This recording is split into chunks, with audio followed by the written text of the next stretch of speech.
right, so today we're really going deep, diving headfirst into Taiwan's history and their pursuit of transitional justice. And wow, let me tell you, the source material you've given me, it's incredible. It's a wild ride through political intrigue, social upheaval, this legacy of authoritarianism, and through it all, this quest to build a more just future. It really is a fascinating case study. You know, what I think is so compelling about these sources is that they offer a glimpse into this challenge that societies all over the world face. How do you confront a dark past? Right. While at the same time trying to build a brighter future. Yeah. And then what does it even mean to achieve justice when these wounds run so deep, you know? That's the question, right? It makes me think of that saying, I'm sure you've heard it, about those who cannot remember the past are condemned to repeat it. Right. But this feels different. Like, it's not just about remembering, is it? No, it's not just about remembering. You're right. It's about actively reckoning with the past. Okay. And that's where this whole idea, this concept of transitional justice comes in. Okay. And it really is about acknowledging those harms of the past, however uncomfortable, seeking truth, accountability, and then trying to provide some measure of redress for those who suffered. It's about weaving, ultimately, a future from these threads of truth and reconciliation. Okay. And it's a process that we've seen reflected, as I said, in various historical contexts, from South Africa after apartheid to, you know, just think about post-conflict nations all around the world. So, I mean, this isn't just about, like, putting the bad guys on trial. No. It's bigger. It's so much bigger than that. We're talking about healing a society. Wow. Repairing, really, the fabric of a nation. Yeah. And to understand, I think, the context for Taiwan, we need to go back. We need to understand two really pivotal periods. And frankly, devastating periods. The 228 incident in 1947, and then this period called the White Terror, which stretched from 1949 into the 1990s. I have to say, even just hearing those names, the 228 incident, the White Terror, it just, I don't know, sends chills down my spine. It sounds like something out of, I don't know, a history book, not something that shaped a modern, thriving democracy like Taiwan. Well, and that's the thing. It's a stark reminder that beneath the surface of any nation lies this complex and oftentimes very painful history. Right. And the 228 incident, it's interesting.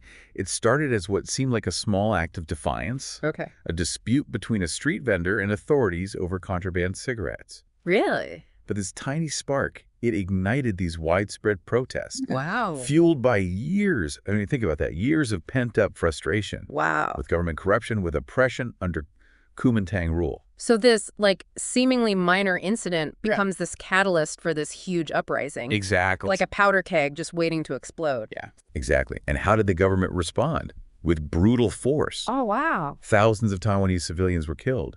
And then, and this is important, the incident itself was shrouded in secrecy for decades. It's hard to even imagine. I mean, it's hard. And then as if that wasn't horrific enough. Right. As if that weren't enough. The White Terror period starts in 1949. The Kuomintang, having fled mainland China, imposed martial law in Taiwan. Oh, wow. And effectively criminalized any form of opposition or dissent. Think about that. It's hard to even imagine the chilling effect that must have had on society as a whole. Yeah. To live in a place where expressing your opinion, even questioning authority, could land you in prison or worse. Imagine the stories, the voices that were silenced out of fear. Yeah. This period saw intellectuals, artists, anyone deemed a threat to the regime, arrested, imprisoned, tortured, or executed, often without a fair trial. It's heartbreaking. It is. And it really underscores why this pursuit of transitional justice is so vital. It's about acknowledging the suffering, it's about giving a voice to those who are silenced, and trying to hold those responsible accountable for their actions. Accountability is such a key part of this. But where do you even begin to address injustices so deep-rooted, you know? Well, for Taiwan, a major turning point came in 2016. Okay. With the passage of the Act on Promoting Transitional Justice. Okay. And this act led to the establishment of the Transitional Justice Commission.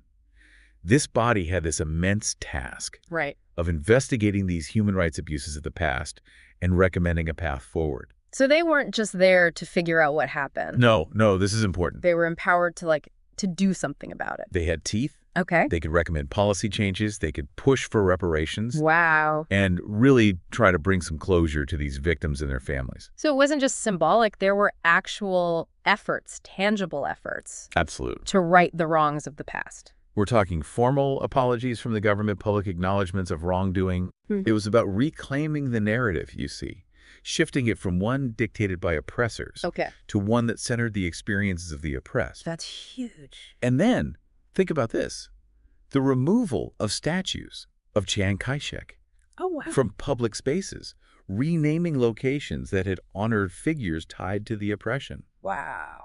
Now, these might seem like small things, but these actions carry huge weight in terms of acknowledging the past and rejecting those symbols of authoritarianism. It's about sending a message that those in power, they're not above scrutiny, that their actions, they have consequences even decades later. Accountability. Yeah. That's what we're talking about. But beyond the symbolism, you mentioned reparations. Yeah. What did those look like in practice? Well, it was a mix of approaches. Yeah. Financially, there were efforts to compensate victims and their families for the economic and social consequences of the injustices they suffered.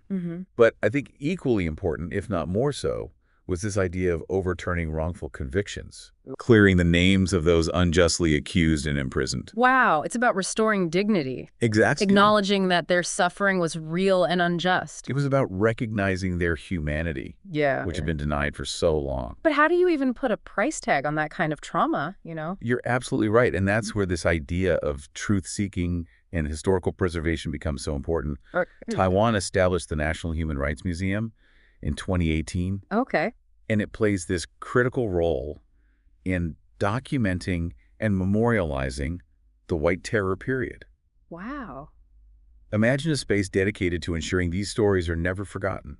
Right. Where personal accounts and artifacts paint this visceral picture of what life was like under such oppression. I mean, just listening to you describe it, I'm thinking about our listener right now. Wouldn't you agree that hearing those individual stories, those personal accounts of resilience and suffering, that's what makes it real? It makes it real. It allows us to connect with the emotional weight of history, right? 100%. It's one thing to understand the facts and figures, but to hear the human stories behind them. That's what makes it real. That makes it real. It makes you realize that these aren't just abstract events. Right. These were lived experiences that continue to shape the lives of individuals and the nation as a whole. And that brings us to, I think, another critical aspect of this, education. Precisely. Because if you want to prevent history from repeating itself, education is paramount. Right. And Taiwan has made this conscious effort to incorporate this period into school curricula, into public awareness campaigns. It's about fostering a culture of human rights, ensuring that younger generations understand the fragility of freedom and the importance of safeguarding it. So it's not just about looking back and seeing what went wrong. It's about equipping future generations to create a different future. Exactly. And that's what makes Taiwan's journey towards transitional justice so fascinating. Yeah. It's a work in progress, this constant balancing act. It's a journey. It's not a destination. It makes you realize that, you know, dealing with the past isn't just about, like, uncovering the truth, right? It's about figuring out how do you even navigate all the complexities of justice and memory and reconciliation in a way that actually lets a nation move on, you know? And I imagine that's got to be where the real challenges start. I mean, you can't just erase decades of oppression and expect everything to magically be okay. No, absolutely not. It's a very delicate process. And often a very messy process. And I think one of the biggest hurdles, at least in Taiwan's case, is this enduring legacy of those periods of oppression that we talked about, right? I mean, think about it. Many perpetrators, they were never held accountable for their actions. Wow. Some even remained in positions of power even after the transition to democracy. That's gotta make it feel like true justice is just impossible, you know? It does. It makes it feel like a wound that can't really heal because the splinter is still there. 100%.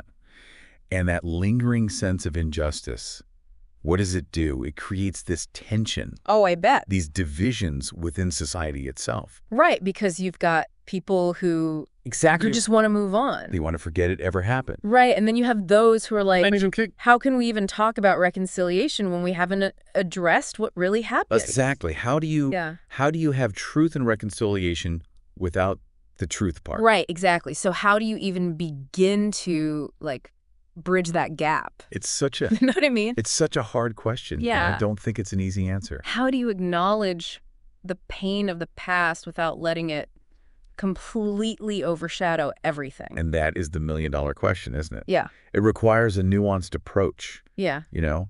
And a willingness to have those hard conversations, those uncomfortable conversations. Yeah. To listen to those different perspectives, even when, and maybe especially when, they're difficult or painful to hear. Right. But there's another challenge here, Okay. one that I think complicates this even more, and that's the lack of access to complete historical records. You mean like documents from that time were, what, destroyed? Destroyed, hidden away, yeah. Oh, wow. A lot of those records from that era were either deliberately destroyed or, you know, they're still classified. Right. Which makes piecing together a full and accurate account incredibly difficult. It's like trying to solve a puzzle with half the pieces missing. Exactly. How do you get everyone on the same page about the past when you're missing so much? It's the constant frustration, you know? Yeah. Because that lack of complete information, it just sows mistrust, you know? It makes it so much harder to even reach a point of shared understanding, let alone reconciliation. And then, of course, there's the whole issue of political will. Ah, well, that's, I mean, that's everything. It's one thing to have the right intentions, right? To have a commission who's really gung-ho about doing this. Yep. But if those in power aren't fully committed, does it even matter? Well, and that's just it, right? Because, you know, while there has been remarkable progress, there are still political factions in Taiwan that would rather downplay what happened. Interesting. You know, they resist those efforts to fully reckon with the past. It's like this is push and pull. It's a constant push and pull, exactly. Yeah. Between those who want to just bury it, right, and those who are determined to unearth it, learn from it, make sure it doesn't happen again. Wow.